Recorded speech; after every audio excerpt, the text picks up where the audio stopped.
L'actualité en Côte d'Ivoire, c'est aussi les activités de la LONASI, Loterie nationale de Côte d'Ivoire. Elle a sacrifié à la tradition en conviant les hommes de médias à un déjeuner de presse.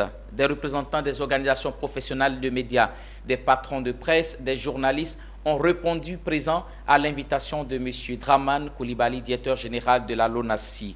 Il a partagé avec ses invités les raisons de l'embellie économique ainsi que les perspectives de sa structure. Léon Gilbert et Pierre Tebeu y étaient. Le directeur général de la Loterie nationale de Côte d'Ivoire, LONASI, a informé lors de ce déjeuner de presse que la LONASI a réalisé un chiffre d'affaires de 369 milliards de francs CFA en 2021, soit une progression de plus de 30%.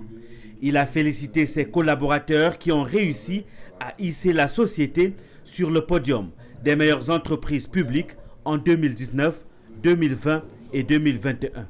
Toutes ces performances, présentées avec fierté par son directeur général, sont le fruit de la bonne gouvernance instaurée à la tête de l'institution depuis plusieurs années.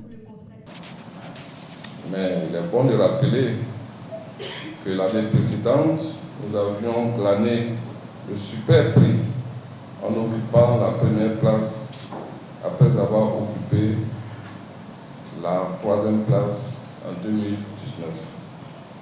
Donc ça fait 3 ans successivement que la LONASI occupe le podium, c'est-à-dire les 3 premières places du podium. Nous n'avons pas délogé à la règle d'être parmi les 3 meilleures entreprises de la Côte d'Ivoire depuis 3 ans.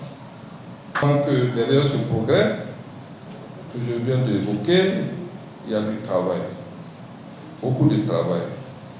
Et vous avez raison, car les progrès accomplis au cours des 12 derniers mois ont été grâce à de bonnes stratégies. Dramane Coulibaly a présenté les défis de l'entreprise à court et moyen terme. La LONASI, dans sa projection, entend faire le pas vers la certification de ses différents produits. Elle doit fonctionner dans le respect des normes de qualité mondialement reconnues. Ce rendez-vous a permis à la LONASI de récompenser les gagnants du jeu concours Challenge social de sa fondation du meilleur article de presse. Le premier prix est revenu à Evelyne Amangwa de Fraternité Matin.